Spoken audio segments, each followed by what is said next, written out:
remember when I started working at a tech company, observing certain behaviours and ways that people were working and cultural differences to all of the environments that I'd worked in before that I really wasn't used to. For instance, the focus and celebration on the process and the journey and building things and not the results. How inspired everyone was by their colleagues' successes and openly congratulating each other, and how well they embraced feedback and immediately put that feedback into practice. If I'm honest, this was completely unfamiliar to me. I had been used to working in legal environments where there was a huge focus on just yourself and what you were doing. I was also used to this attitude that nothing was achieved until everything had been done and billed and paid for. What I realized very quickly is that I was seeing the difference between growth mindset and fixed mindset. So a group of people building something together, collaborating to work and achieve their goals as quickly as possible. Having a growth mindset is a fundamental part of what I'm talking about in this video, and being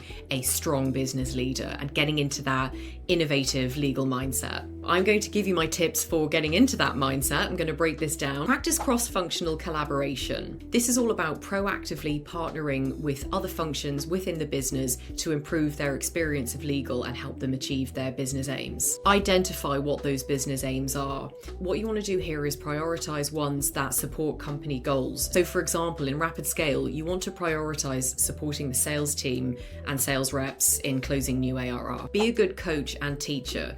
Remember, not everyone knows what legal does, okay? Or your angle, or how you're actually going to very proactively help them achieve their business aims faster. Make legal issues relevant. You do this by tying the law to business aims. For example, AEs need to explain how data flows work early on in a deal cycle to avoid issues with your DPA at the 11th hour during end of quarter. There are ways you can do that by educating your sales team on why that's important. What you're doing here is tying GDPR to closing revenue faster. Embed legal in processes across the business by getting business users to self-serve on as many issues as they possibly can. Remove friction.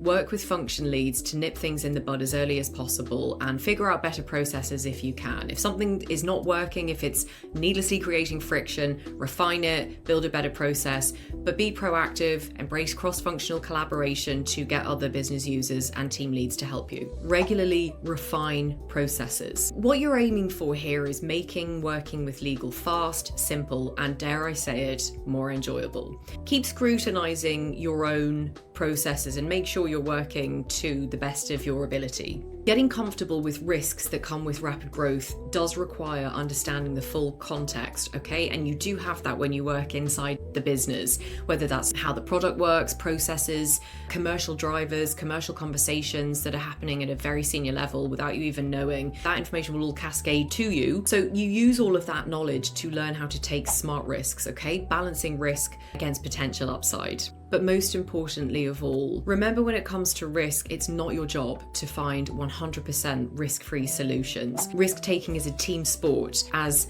in-house lawyers, you should absolutely not be the ones having the final say on what risk is. You should have a team of people, key stakeholders that are helping you and together collectively making that decision. I'll see you tomorrow for some more tips and advice.